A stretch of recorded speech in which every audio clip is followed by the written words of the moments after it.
question is, how can reflecting on death help you to overcome it? So I want you to reflect on that, death and impermanence. Impermanence is a moment-to-moment changing. That's one way to explain.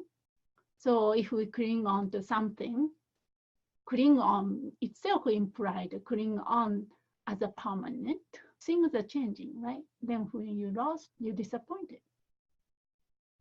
Reflecting on impermanence and death to enlarge our perspectives, help us set our priorities wisely, help us to turn away from this eight-worldly concern, to move important activities. See if that is your experience or not. But anyway, we go into the subject of death and impermanence, because this is, I consider, or not that I, previous masters, realized masters, consider one of the most important contemplation we can do. In my life, I reflected the moment I witnessed. I used to be a hospice volunteer, especially the last stage of the deathbed. I witnessed so many generous beings who passed away while I'm holding their hands, including my son. That was the best gift I received. In my small way, I understand the importance and also significance of reflecting on death and impermanence. And also when we read, we heard about all these great awakened masters. All of them start with that reflection or the remembering of death and impermanence, no? Look at the Shakyamuni Buddha, how he started his journey. He witnessed all this dead body, for example. Then that inspired him to seek a real meaning of his life, no? He left the kingdom. And Milarepa also said, because of the fear of death, I left home. And I found the true meaning, real nature of my mind. And Gampopa, as you know, Gampopa lost his wife because of his grief. He was so inspired, and he put the entire his life into the Dharma practice and became an awakened being, and so forth. So no. So I want you to reflect on a little bit. Of course, there are lots of classical teaching, but I want you to make it a little more experiential. Let's start with disadvantages of not remembering death and impermanence. I want you to write down or think about 3 of them. Then what are the advantages of remembering death? So I want you to tell us what you think. First, maybe what's not good about forgetting about one's own mortality. What happened to your life? What do you think? In classical teaching, they talk about 6 disadvantages and 6 advantages. But it doesn't matter. I want you to reflect on your own life. Or maybe you might have a specific example, like I shared a little bit. Do you have like an experience, like in the heat of anger or attachment? Then you remember this fact of death.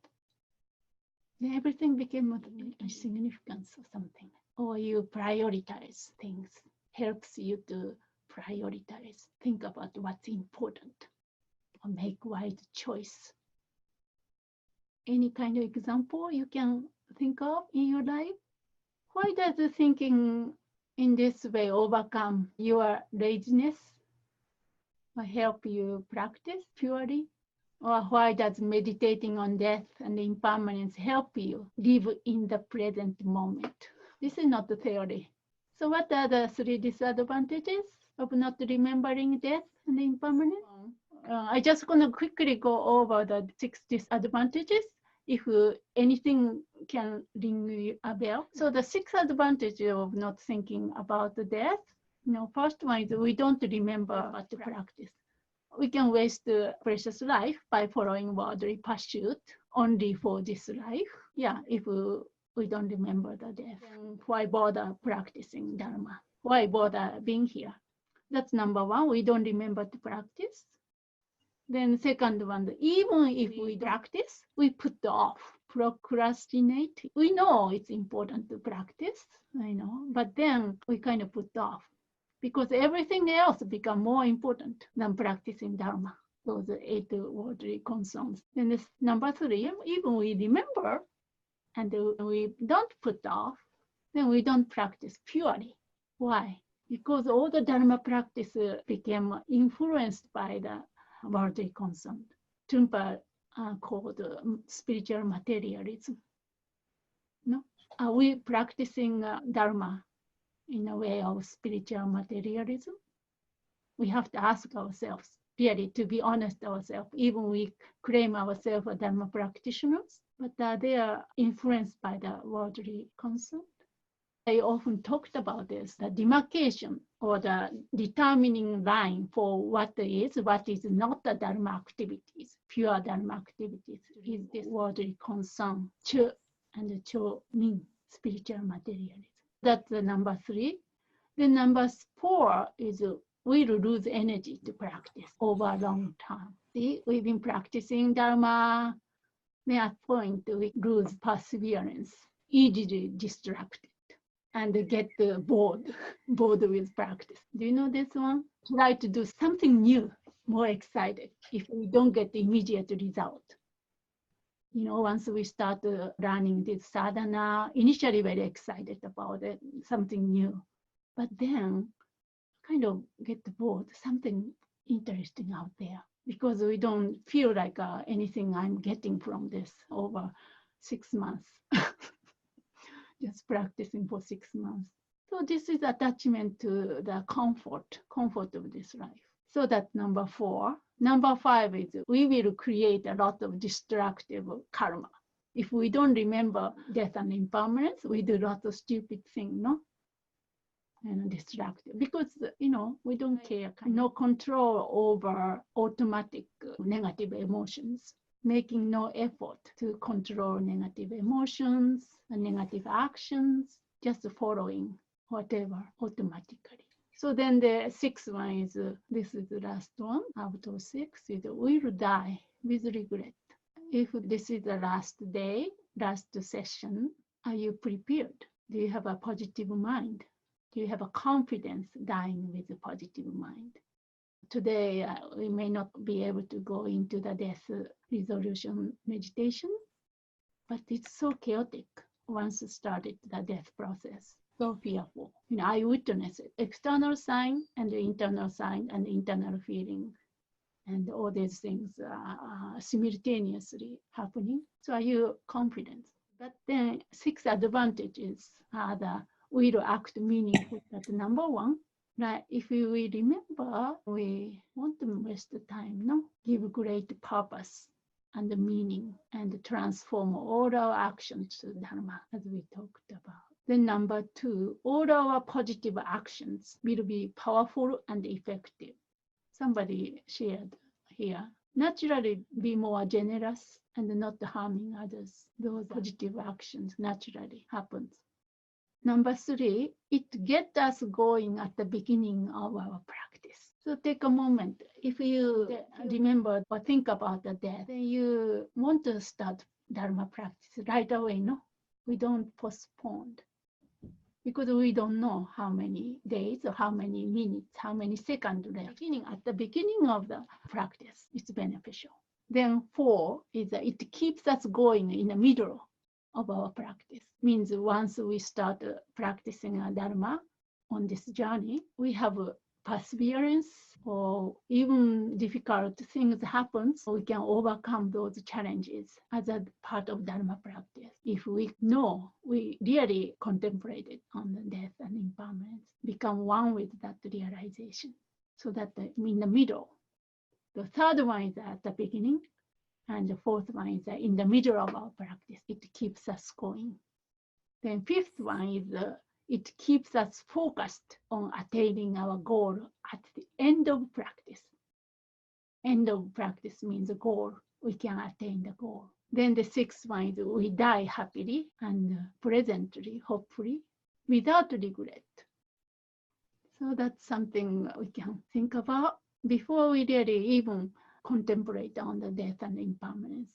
Because if we don't know if there is advantage of thinking about death and impermanence, we may not do it. We went very slow, but this is very important part of our journey. So take a moment this week, think about those advantages and disadvantages, and then reflect on how that affect on your daily life.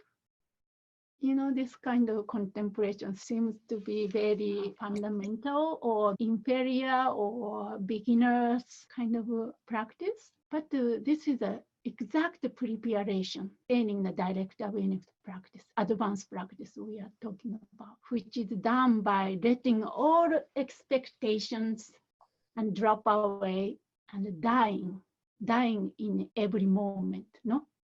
That's what we do in the direct awareness practice, Mahamudra, Zen, Dzogchen, all these practices are dying in every moment. So we are practicing that. So this is such a key preparation.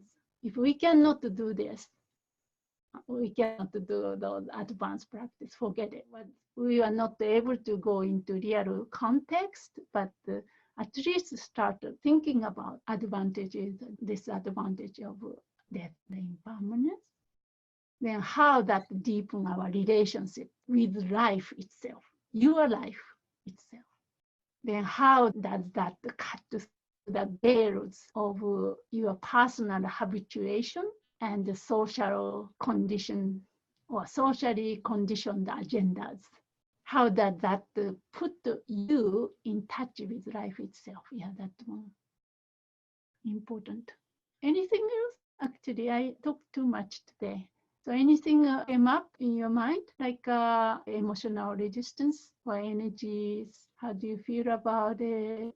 You like it, you don't like it, or might be beneficial, may not. I have no time to think about the death and impermanence. I'm so busy. What is it? How do you relate to this kind of contemplation? So today we didn't really going into the content and the contemplation, meditation on the those dissolution stage or so-called 9-point death meditations, classical meditation. We didn't go into that. So we will do more. So this is one of the subjects we really have to meditate and connect to our fear and how to present in the face of that fear or chaos, you know, so to speak. This is a good practice. In my experience, until I really witnessed my own son's death, you know, going stages, I was not sure I really trusted all these descriptions. Even I was doing hospice volunteers, everything became so real. This is true. Everything happening, even internal signs. Of course, that was the only person who was dying, but then I can kind of felt it. So after my son passed away, I was not able to practice this for many, many months. I don't remember how many months, maybe a year, this death process. It's so real because I'm dying. I feel like I was dying each time practicing. And the sadhana practice, that's commitment for highest yoga tantra. We are supposed to practice every day. And I was not able to do that one. Then after some time, everything kind of a little more integrated and was able to do that. But